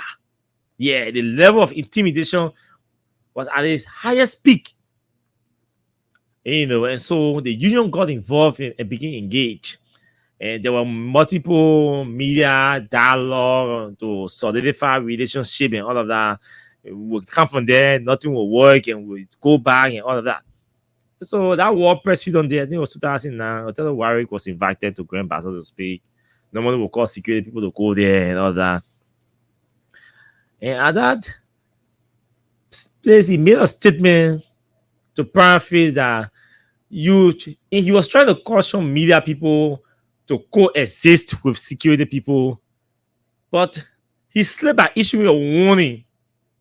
And that warning was, in the exercise or the discharge of your duty, or while discharging or exercising your duty of performing your duty, don't forget that you have your pens and we have our guns. So he was equating the power of the pen to the power of a gun, to that of a gun. And I know that there were some security officers then, senior persons who also had issue with the statement. And they were arguing the law of proportionality and all of that. You can't proportion the power of a pen to gun. It's not proportional. So it's somewhat clear that Othello Warwick was saying, if you use a pen to write a critical story of the EPS or the president, he was not going to use a pen to respond to you or retaliate. He was going to use his gun to retaliate, because the fact that he was equating the power of the pen to the gun. So your own power you get as journalists are your pen or your microphone. Our own power we get that our gun. So when you use a power to attack me, we use our own power to attack your back or to reply you. So our power is the pen and the microphone, and their power is the gun. And at the end of the day, the executive marshal had to apologize to the media people. It was a serious debate. And I can remember, I think an apology was issued, and Othello Warwick did not stay on anywhere as EPS director. I don't know. I can't say it was because of that statement, but he did not stay on as EPS director. And sadly, he passed off later on, all of that. But what I'm making this reference to say, in January, it was around September and November, I had a conversation here about Sam again. I said one thing to him. I said, what I'm saying to you, I'm not going to hold any conversation here again about the EPS or you until you bring yourself into public disrepute. And I said a hint to the wise was quite sufficient. I'm done with you. And I was done with him since September, October, November, until now I'm having a conversation again about him. There are certain positions that you occupy, you don't write or author anything. There are positions you sit in, they come with extra power. There are statements that you will make that may not be considered a direct instruction but they become policy in the wisdom of your followers. I'm speaking wisdom tonight to all of you. Now, we here, I will not use us, I'll use the security people and Joseph Boaga. Joe Boaga goes to Capitol building and say, the building here, those who burn this building must be made to account for it. Without any formal or technical briefing to the president, he made a statement by saying those who burn the building will be made to account for it. In the absence of any technical briefing, the president was in error, right? The president concluded that a human being burn the building was not awesome. And he went further to say, if you have your differences or your grievances up Capitol Hill, there is a way, or there should be a way to settle it instead of resorting into destroying public properties. He was referring to one side of the house, because the house was divided into two. So the president was definite. The president did not tell Gregory Cuomo or Justice Minister, say, y'all go arrest lawmakers, y'all beat lawmakers, y'all restrain lawmakers. But the fact that the president said that, the president incriminated lawmakers and endangered the lives of lawmakers who were on the minority side against the side that the government was supporting. That was an indirect instruction from the president to Gregory Cuomo and the other security people to treat those people as potential, to treat them as persons of interest. So when the police director, Gregory Cuomo, decided to invite lawmakers only from the minority bloc as persons of interest, he was not acting on the instruction of Joe Boaga directly, on the direct instruction of Joe Boaga. But Joe Boaga had issued a statement, concluding a conclusive statement, inferring that one is that the building, that people burn the building, and two, the people who burn the building are people from one side of the political fight in the house. That statement was made after Joe Boaga, the executive, the Senate, everybody are already taking side to do business with the majority bloc. So obviously, they will not be going after members of the majority bloc. So what that statement did is that it incriminated and endangered the safety of members of the minority bloc. So you saw state security forces moving in and disrespecting lawmakers from the minority bloc. Even though I will be realistic and say, Boaga did not say directly, y'all go after them. But he did not have to say it. But the fact that he made that statement, state security people started going after them. Considering Boaga had not made that statement, state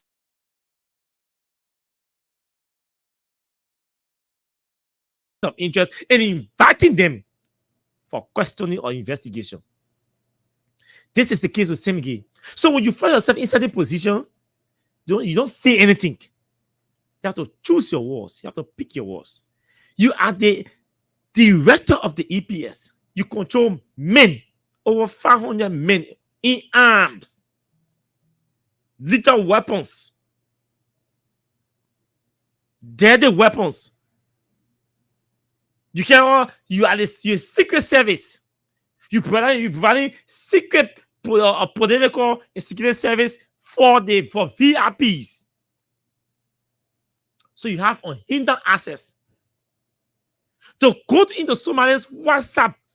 Somali made appearance on radio. You don't take phone to call on the radio and respond to the man. You don't issue statement clarifying and distancing yourself from the statement made by the man. You go into the man inbox to tell him that he will see you, that you will meet him. That was a threat. That was a direct threat. Now, what that does not give direct instruction to EPS officers carrying arm or weapon. It does not give direct instruction to police officers carrying weapon. It does not give direct instruction to other fire service or AFL people carrying weapon. No. What it does is that it places Eugene in a box.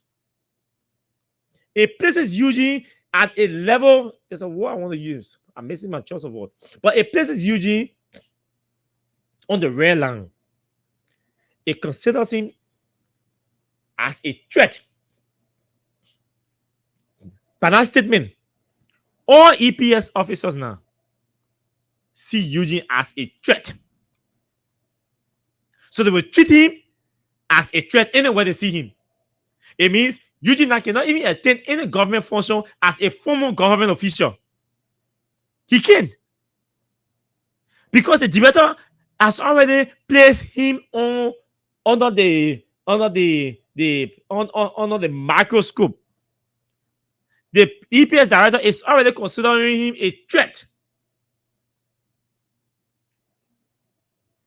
So he doesn't have to directly instruct all EPS officers to see Eugene and give him barricade or keep him outside government functionalities. He doesn't have to give direct instruction to go after Eugene, whether physically or anyway. He does not. But that is an indirect instruction to all EPS personnel. You know what I mean? Your boss man angry with Eugene. The EPS director is angry with Eugene. The EPS director and Eugene fighting. What side do you think EPS men in arms are going to take? They are obviously going to take the side of their boss because they want to impress their boss. They want to show to their boss that they are in solidarity with him. And to be in solidarity with their boss, what do you think they are going to do? They are going to go after Eugene. Hey. So that's why leaders who find themselves into influential positions are not supposed to write anything or say anything.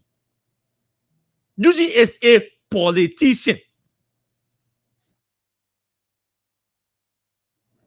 Eugene is a politician. A politician goes to a radio show and makes political statement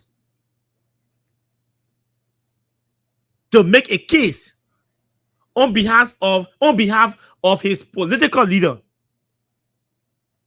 And you think he can serve you ice cream? When you running around saying you made your own statement to defaming the reputation of the main political leader. You are the first who wrote and said to the country, the whole country, that Jowiya took car. In fact, that's still in Jowiya stole car because he said the man took 2 cars along with him. Eugene said it's on the record. So if you accusing the man bossman of taking cars along with him, 2 cars with him, I mean taking a car with him, and the car the man told, in fact, Eugene said the man did not take car. It is the man's car. Government did not buy the car for him, that he owns the car. So to say he took car, no, you will be admitting or confirming that the man actually took government property. But you wrote on the record that Jowiya took car. I mean, you defame Jowiya character. Jowiya not get vexed. He not go sue you, which he could have sued you for defamation because you lie on him that he stole government car. He not gonna do it. Eugene now comes to clarify. Then you take a clarification and start issuing and go to a WhatsApp DM and start issuing threat. Or you won't be political. When the politicians respond to you, then you want to issue a threat. Then you want to quote.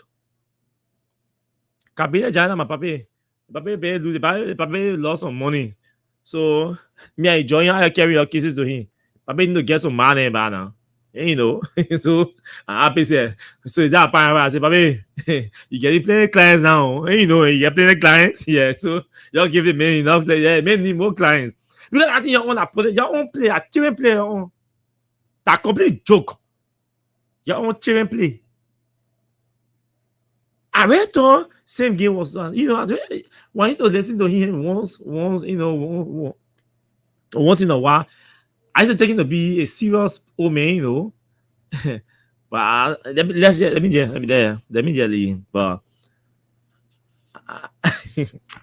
you go to court. You lie on somebody boss man, you say the man stole car. Joey, I not get vexed. You said Joey, I took car, he not get vexed. He didn't carry you to court. A chief of staff now goes to the radio to clarify your misinformation. So if you want to talk defamation, then we all should be. Let's talk defamation here now. Who is defaming whose character?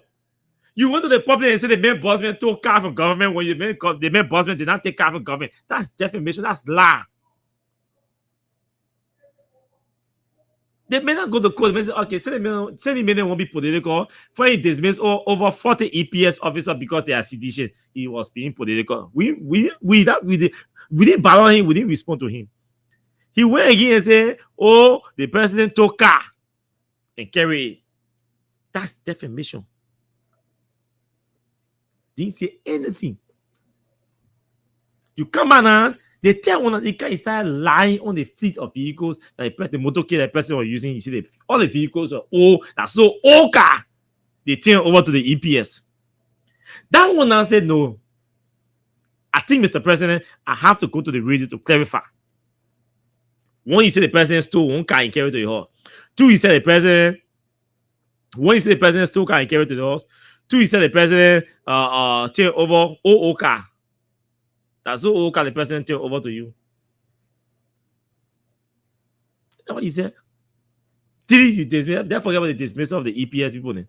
But the first thing you lie, the man stole one car and carried. He said the man took car and carried with him. But the man did not carry car. The second one, he said, John, we are turning over so old vehicles. Eugene had the bill of lending, the purchase order, all the information. Said, but these are not old cars. These are the years that we bought the vehicle, the different dates. So let me go clarify in defense of the repetition of my boss man. The man goes to clarify your information, your misinformation, your concocted information that is intended to defame the character and the reputation of John Weah. The man goes to the radio to clarify. In the make clarification, then you get very saying text to threaten him. Oh, so that only once you just say that, you just lie on John Weah name. Nobody should say anything. Let's agree. The worst case, we say, hey, you lie on John Weah name, so I can't lie on your own name too. So you know how lying can hear. What do you do? You want to engage in the political debates. You should be prepared for penalties. You say that you wrote on record, you lie, you say the man stole one car, then so old car and turn over to you. The man said, okay, I go on the radio too, I'm going to respond to that man. The man go on the radio, he responded to you, then you get there. If you can stand the heat, don't get in the fire same day. Don't get in the fire, you're wasting your time.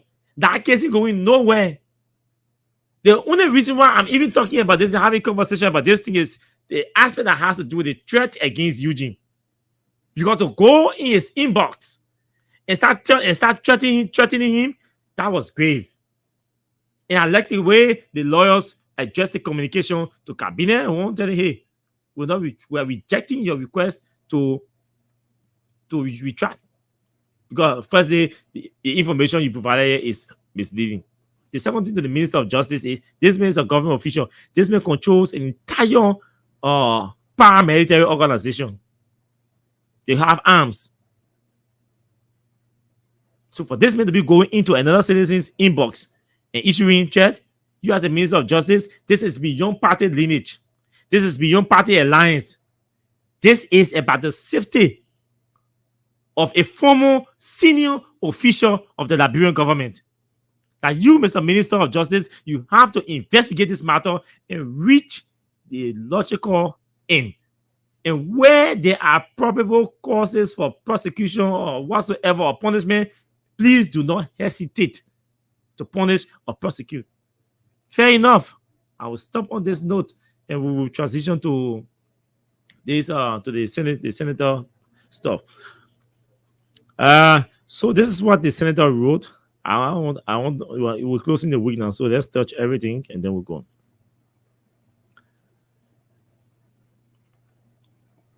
He said executive interference in the work of the judiciary. It's a question. If what I'm hearing is true, that the president has asked the Supreme Court to postpone or defer its ruling on the Bill of Information, then that's a serious violation of the Constitution. It will be an interference with the work of the judiciary and amounts to an obstruction of justice, an act or conduct that in any form or manner interferes with or impedes the dispensation of justice. Councillor Verdier is wrong, inherently wrong. He tried fruitlessly to defend the indefensible on Spoon tonight. Coordination of the three branches of the government as enshrined in the Constitution does not include interference with the work of the other. It's just a regular process of consultation or working together to enhance governance, which is administrative. It's not legal, it's administrative. Now, our thing about coordination is highly, strictly, exclusively administrative. The doctrine of coordination between the three branches of government is administrative, it's not legal. So there should be no interference with the judiciary over matter that is in court or before the court. The president will sit down and allow the court to review, to hear, and come up with a ruling or opinion. Now, that's not what is alleged here. He went further to say, it is reported that President Bouaka placed a call to the Chief Justice asking the Supreme Court not to give its ruling on the Bill of Information now, but to give him 2 weeks to resolve the impasse at the House of Representatives, which is the subject of the Bill of Information. Clearly, undoubtedly, and definitively, this is an interference with the work of the judiciary. And that amounts to an obstruction of justice, a serious constitutional breach if this information is correct. Should the Supreme Court succumb to the overreaching of the executive or surrender its authority to it? A question. Absolutely not. I don't think the Supreme Court will do that. If the Supreme Court allows this to happen, then that will be the beginning of the end of the independence of the judiciary. Our country can afford the consequences. And for anybody to suggest that some people will not respect the ruling of the Supreme Court, or that this is purely a political matter that lies only within the preference of the legislature, the House particularly, is to say that the members of the House of Representatives the members of the House of Representatives are above the law. Also, to insinuate, the insinuation that the crisis at the House of Representatives is purely a political matter is grossly misleading. Like the Chief Justice said during the arguments of the Bill of Information, who the members of the House of Representatives elect as their speaker is a political matter. But how they elect and remove that person is a legal matter. Because that is within the ambit. Of the Constitution. The Constitution provides for how a speaker is elected or removed. We are a country of law and not men. Now, it's 9:41, so I will speak maybe within 10 minutes, 5 minutes, and then we can take calls. Let me check and see whether we can do a draw here. I was now following. Let me see what we can do a draw. If we can do a draw, then we'll go into our discussion. Okay, we can do a draw. Yeah. So now, how to receive hints, intel. And it comes in two phases. The word interference is being used, but I'm going to include manipulation. I believe, based on what I have seen and based on everything I heard on today, I believe that the president is manipulating the bench or attempting to. I believe that the president is attempting to manipulate the bench of the Supreme Court, the full bench. I'm convinced that the president is also convinced that the matter before the full bench of the Supreme Court is not going to play in his favor. The president has been made to understand this belief as well. The Minister of Justice has briefed the president. The president is in the know. The president has received legal briefing. I've been told. And because of that briefing, how the Minister of Justice got to know the direction in which the opinion or the interpretation of the Supreme Court is going, that push him into running to the president to brief him and ask him to intervene administratively, to enforce shame and disgrace and embarrassment in the government or against the government. I don't know. I can't say that for now, but I'm aware that the president is aware. The president is in the know. The president has been briefed that the interpretation of the Supreme Court does not favor the majority bloc. And that some members also of the majority bloc had gone to some members of the Senate, including Prince Moine, to ask them to reach out to the president and ask for the president's administrative and financial intervention to ensure that they close the matter on this thing before the Supreme Court ruling comes up. And that's where this whole request to the Supreme Court for 1 week or 2 weeks, came in the picture. When you say don't release your ruling, but let's give her 1 or 2 weeks, let's see whether we can fix some things behind the scene. So as soon as the ruling comes up, we can still be able to effect the impeachment. That is another discussion for Monday. Yeah. So the president is aware that that things are not in his favor. The president was giving enough time. Look, let me tell you something. All the time you saw the Supreme Court taking break when the Supreme Court should have heard this bill of information before they closed for their February term of court, right? But they closed, the bill of information was before 8. The Supreme Court closed for the February term of court without hearing the bill of information. In my mind, that was wisdom. People say, oh, the Supreme Court, look, I also believe that the Supreme Court is under moral obligation.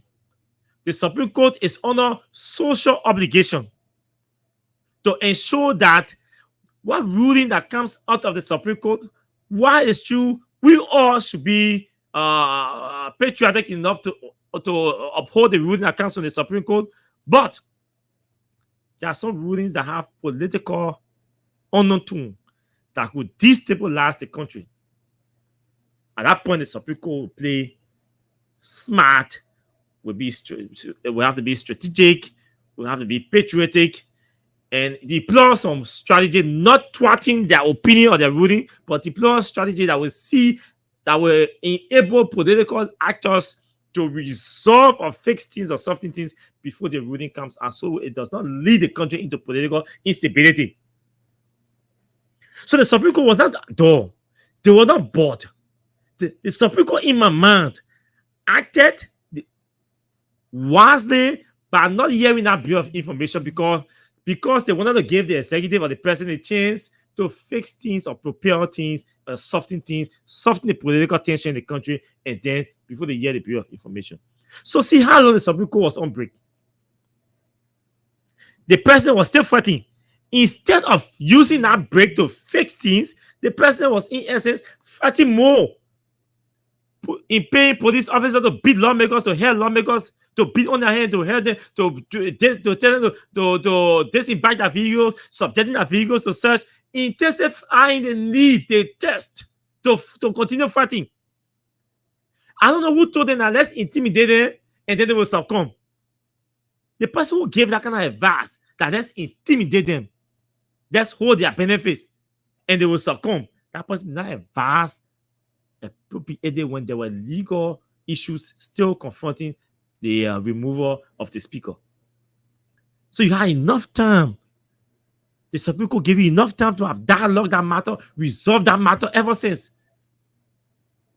people acted irresponsible, people acted arrogant, And the arrogance of those people, that's what has gotten us to where we are today.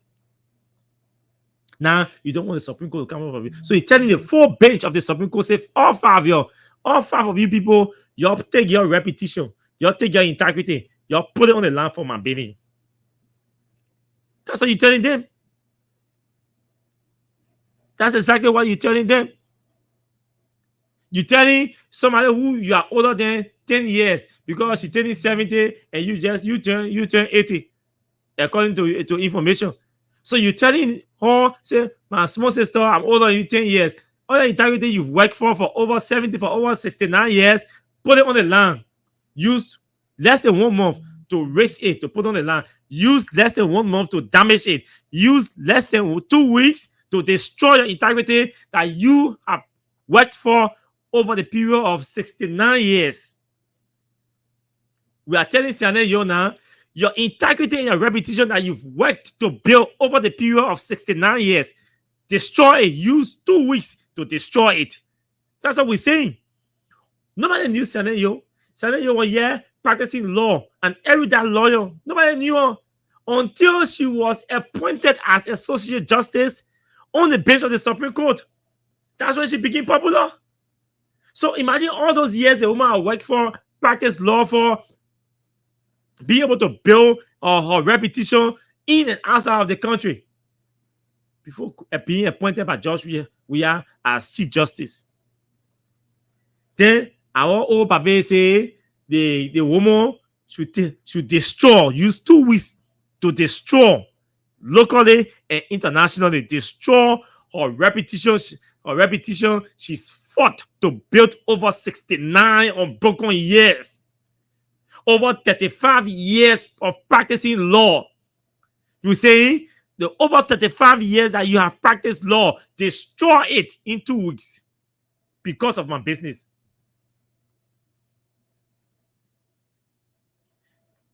This thing is not tied to our president's survival. That if you rule, if you release your interpretation, the president will die. The president will not die. The president will not die. This is if this thing was tied to your life as the president, I would have said, yeah, but oh man, you practice for over 35 years now. You live T schools and 10. You reach your T school and 10. So you reach a biblical requirement for human being to live. So and you stay living. So you just destroy your reputation to save our president life. I could have advised that one because if it was tied to his life. But it's not tied to your life. They really not tied to your life. They really is not tied.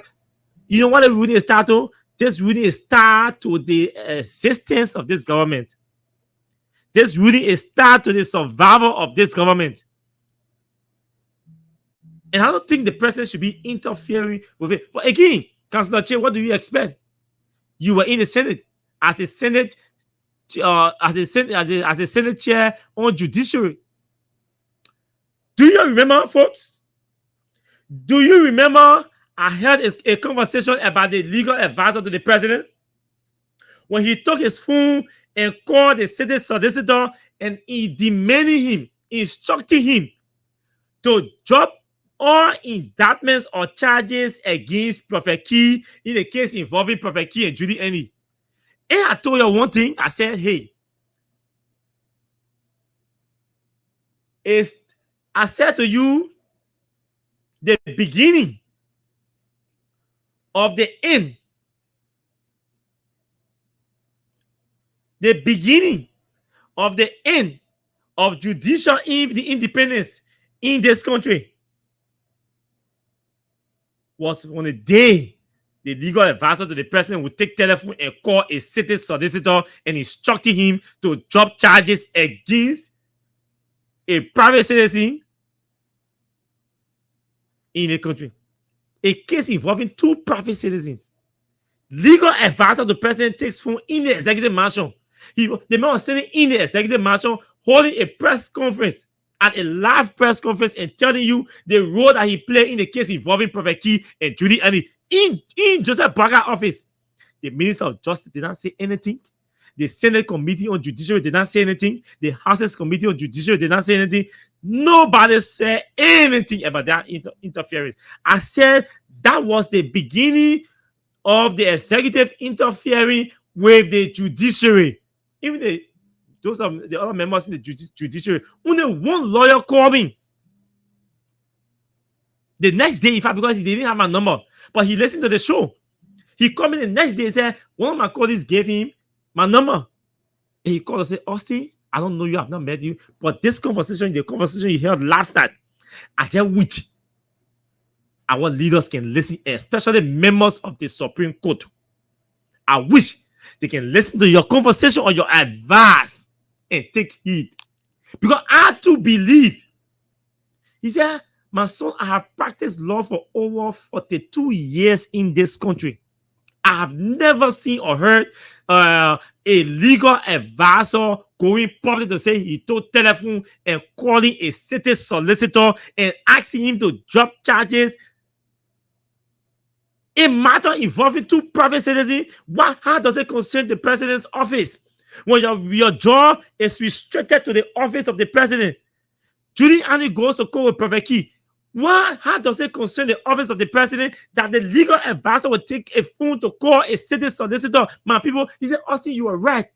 I don't know whether you're in law school, but to even form that opinion or that analysis, that's why I look for your number all around to call you. And that lawyer is still around today, actively involved. But we can call his name. I said that thing. I said, hey, this thing we are overlooking here, this is the beginning of the executive interfering with the judiciary. If we allow this to slide under the carpet without any punishment, the Bar Association did not say anything. I personally called on the Bar Association to condemn the action and take action against Buju Ben Keita. The Bar Association kept quiet. They did not say anything. All the lawyers in the country kept quiet. They didn't say anything. The Supreme Court kept quiet. She didn't say anything. Ministry of Justice did not do anything. The Senate and Houses committees on judiciary did not say anything, did not do anything. Buju Ben is still the legal advisor to the president. Ask yourself, folks, if a legal advisor to the president would take his telephone in the executive mansion and place a call to a city solicitor and instructing him to drop charges or not to draw up any indictment against Prophet Key in a matter that involves two citizens, two private citizens, what do you think the president will be doing? Because if the legal advisor is interfering with the justice system at the court level, the lower court level, the subordinate court level, the president will start interfering at the Supreme Court level. This is exactly what's happening today. That's the same people now complaining. When we were talking, you were saying different things. You were not listening. Today now you see the president himself now is interfering with the Supreme Court now. Then you won't cry. Then you want us to cry along with you. When we say now we're not crying with you, then you say either we're not let laborious or we frisky or we rude. But when we were crying, when we were shouting, you all did not listen. Councillor Kofa says something, I will always reference it. I will go for it. I will close with this. With this post for Councillor Kofa during the crisis. I want to read verbatim. So I will go to his post and remind all of you what he said. I will close with this with a post. Yeah, I will close with it. And I will always reference that. We're live in Morocco. I'll go to it. All right, I'll go there. I will find it. I found that post. Okay, I'm close to it. Yeah, I think I am. Okay. Okay. But I'll close with this post. If I find the post, I will not close the show. If I find it, I will not close the show. This is it. So to the senators, especially Councillor Che, an old man, a lawyer that I have, and I tell you, I'm a follower of him. I read all of his opinions on legal issues. All.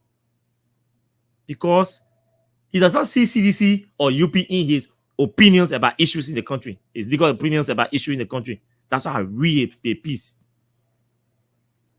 All lawyers, the Bar Association, including the full bench of the Supreme Court. From the day that Buju Ben Keita man stood in our executive mansion holding live press conference and announcing that he took telephone and called city solicitor. Legal advisor to president is supposed to be taking telephone and calling city solicitor to ask him why is he joining up charges against somebody. That legal advisor wrote there. They may said that thing on record, on video. I still have the video here. They may said that thing on video. Nobody did anything. Nobody did anything. Today, Buju Ben is still legal advisor. Then the president himself, now, if the legal advisor is interfering at the lower court level, you think the person will go low? The person will go high. So you interfere with the judiciary at the lower level. I will interfere at the Supreme Court level, the full bench.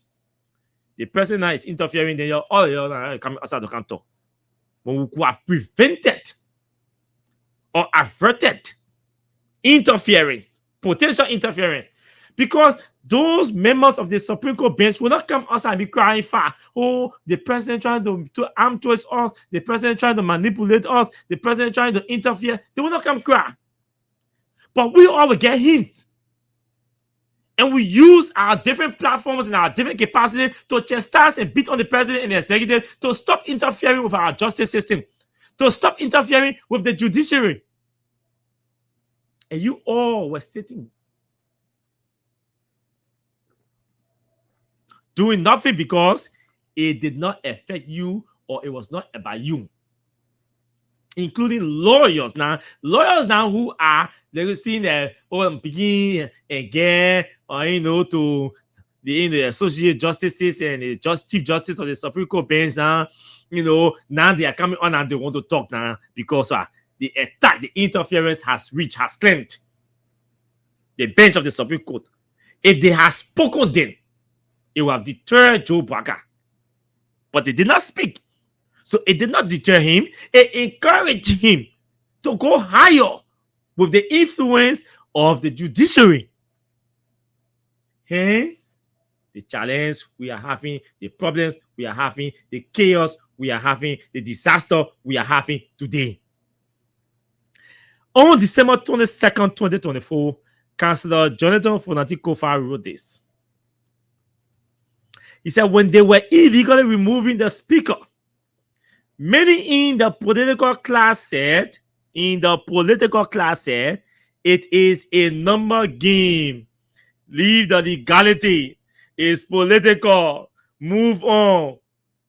Now they have illegally sieged the salaries and benefits of their colleagues and staff during Christmas season.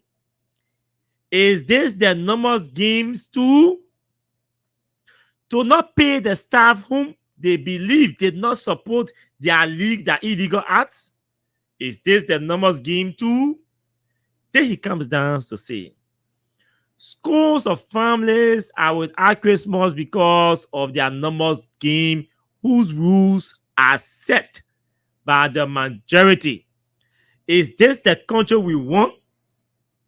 It reminds me of the poem at the Holocaust Museum. The poem at the Holocaust Museum. That poem reads, first, they came for the socialist. And I did not speak out because I was not a socialist. Oh, this poem is short but it's sweet.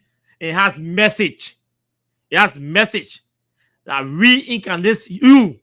It has message that motivates you. It has message that rejuvenates your intelligence. It has message that all of us can use. He said, first they came for the socialist. And I did not speak out because I was not a socialist. When they came for the seditionists at EPS, nobody spoke out because they were not seditionists working at the EPS. They were seditionists working at the Ministry of State.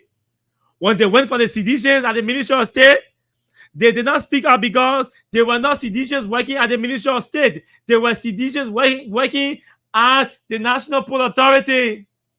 When they went for seditious working at the National Port Authority, the seditious did not speak up because they were seditious working at the Capitol building of the legislature.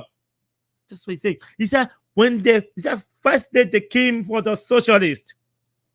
And I did not speak out because I was not a socialist. Then they came for the trade unionist. And I did not speak out because I was not a trade unionist. Then they came for the Jews. And I did not speak out because I was not a Jew. Then they came for me. And there was no one left to speak for me. This is the case with the Supreme Court bench. This is the case with the lawyers in our country. This is the case with the Senate and other members of the House. When Joe Barker's legal advisor was interfering with the judiciary at the lower level, everybody sat back and said, hey, it does not concern us. That not mean they're calling. That not mean they're coming for that Judy Haley get her case. They all go Friday. But they did not consider that if that work, if we all are sat down and allow, if we are sat down and allow that to work, it would have spilled over to the higher authority. Today, what has happened? They are going now for the Chief Justice and the Associate Justices of the Supreme Court.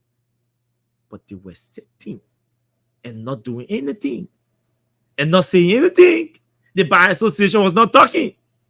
The legal people, the lawyers in the Senate and the House were not speaking. The lawyers, the lawyering students were not speaking. APRIL have been the most quiet and silent institution in the country since 2024 January. They can't talk again because the president, a United Party woman. So APRIL is dead. Dead. Nobody to speak. But hey, to the full bench of the Supreme Court, we can assure you that this is not a case with the socialists and the trade unionists and the Jews. This is a Liberian case. If there is no one available to stand to speak truth to power, we are available. We want to build a relationship with the government that will promote democratic values, not a relationship that will undermine and destroy democratic values. That's not going to happen. It's not possible. It's not possible. We have to go. But it's not possible. The only reason why I'm going over town tonight because it's my last edition for this week. So the political message to me, the political sermon has to be strong, especially the closing portion of the political sermon has to be strong. Thanks to all of you who follow the show tonight. We have to go, folks. Trust me, we have to go. But that's all I can say tonight about this thing. So, Councillor Che, yes, we respect it. But again, all of you who are complaining that the Supreme Court delay to issue the ruling, and it seems with your delay or refuse to talk or speak then when one legal advisor in Joe Barker's office decided to start taking phone and calling city solicitor and questioning his role, questioning his work, telling him to, hey, don't draw up any charges. If there are charges, drop them. We should have spoken. We did not. We are all equally guilty for what is happening today, for the level of interference that is coming from the executive mansion to the Supreme Court. You all are equally guilty. Some of us are on record for speaking. We will not share that guilt because we spoke. But some of you did not listen. This is the disaster we have now. Fellow Liberians, this is how we're going to end the Nora Finabono's edition of Freedom Hard Talk tonight. Whip your hands, whip your hands, whip your hands, whip your... Come on. And again, we say thanks to all of you for following the show. Oh, yeah? Okay, let's go. We intentionally decided not to open the telephone lines to take calls. May the peace of our good Lord rule, rest, and abide with all of you. Go in peace and be of good courage. Render evil for evil unto no man. In the name of the Father, In the name of the Son and in the name of the blessed Holy Spirit. Let the children of God say amen. We tire with the promises. We see you on Monday. My name is Ostikawa. It was nice being here. Bye-bye. Preach the preach indeed, and now you need to deceive us. The thing we saw, it frustrates us. So why does you lie? Why does you steal? Why does you allow the citizens to be? See, we just tell you.